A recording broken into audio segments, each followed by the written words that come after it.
আমি 2-3 বছর ধরে আমি বাংলাদেশে যেতে পারি না টিকিটের দামের বাড়তির কারণে। কারণ টিকিটের দামটা যদি একটু কমে আমাদের জন্য অনেক সুবিধা হয়। প্রধান উপদেষ্টার প্রতি আমাদের আকুল আবেদন রইল যে আমরা জর্ডান প্রবাসী টিকিটের দাম বৃদ্ধি হওয়ার কারণে আমরা ছুটি পাওয়া সত্ত্বেও বাংলাদেশে যেতে পারতেছি না। যারা টিকিট সিন্ডিকেট করে বাংলাদেশ সরকারের কাছে আমরা আবেদন করতেছি তাদেরকে ধরে দৃষ্টান্তমূলক শাস্তি দাবি করছি। আমরা প্রবাসে এই টিকিটের জন্য অনেক ভোগান্তিতে আছি। আমি 3 সপ্তাহ যাবত টিকিট কাটতে পারতেছি না। জর্ডানে 590 টাকা টিকিট, বাংলাদেশের প্রায় 1,30,000 টাকা দাম। সরকারের কাছে আকুল আবেদন, এই টিকিট সিন্ডিকেট যেন জরুরিভাবে ধরে দৃষ্টান্তমূলক শাস্তি দাবি করছি আমরা। ছুটি থাকা সত্ত্বেও বাংলাদেশ যেতে সাহস পায় না, কারণ টিকিটের যে ঊর্ধ্বগতি তা শুনলেই ভয় লাগে।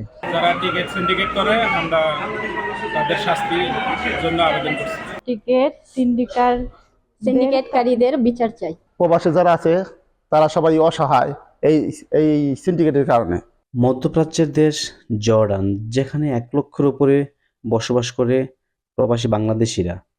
বিমান টিকিটের নাম শুনলেই অনেকেই চিন্তায় কপালে ভাঁজ পড়ে যায় প্রবাসী বাংলাদেশিদের। টিকিটের ঊর্ধ্বমূল্যের কারণে নিজ দেশ বাংলাদেশে আসার কথা ভুলেই যায় অনেক প্রবাসীরা। মনে হয় টিকিট সিন্ডিকেটের কাছে সবসময় জিম্মি থাকে সব সরকার আমলেই। তা না হলে অন্তর্বর্তী সরকারের প্রধান উপদেষ্টা ডক্টর মোহাম্মদ ইউনূস সাহেব যখন বলেছিল প্রবাসীদের সম্মান করে দেশে আনতে হবে, বিভিন্ন সুযোগ সুবিধা দেওয়ার কথা বলে, তাহলে এয়ারপোর্টে হয়রানি থেকে শুরু করে পাসপোর্ট অফিস, টিকিট এমনকি ট্রেনিং সেন্টারে যৌন হয়রানি পর্যন্ত হয়ে থাকে বাংলাদেশ। কোথাও সরকার প্রধানের কথার সাথে সেবার মান খুঁজে পাওয়া যায় না। আমাদের পাশের দেশগুলোর দিকে তাকালেই বোঝা যায় কমপক্ষে 3 গুণ টাকা বেশি দিয়ে আসতে হয় বাংলাদেশিদেরকে যে কোনো দেশে। অন্তর্বর্তী সরকারের প্রধান উপদেষ্টা সহ সংশ্লিষ্ট দায়িত্বপ্রাপ্ত কর্মকর্তা এবং কর্মচারীদের নিকট জর্ডান প্রবাসী বাংলাদেশিরা সবাই আবেদন করেছে যেন এই শক্তিশালী টিকিট সিন্ডিকেটকে ভেঙে দিতে হবে, এবং ভেঙে না দিলে তা রেভিনিউয়ে বিশাল প্রভাব পড়বে বলে সকলেই মনে করে।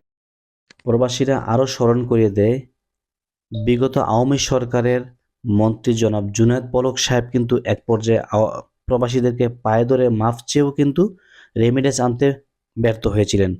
5ই আগস্টের আগে প্রবাসীদের ঐক্যবদ্ধ আন্দোলনের কথা স্মরণ করে দিয়ে প্রবাসীরা বলে সিন্ডিকেটের কারণে যেন প্রবাসীদেরকে এরকম বৃহত্তর আন্দোলনে না যেতে হয়, সেদিকে যেন অন্তর্বর্তী সরকারের প্রধান উপদেষ্টা জনাব ইউনূস সাহেব লক্ষ্য রাখেন।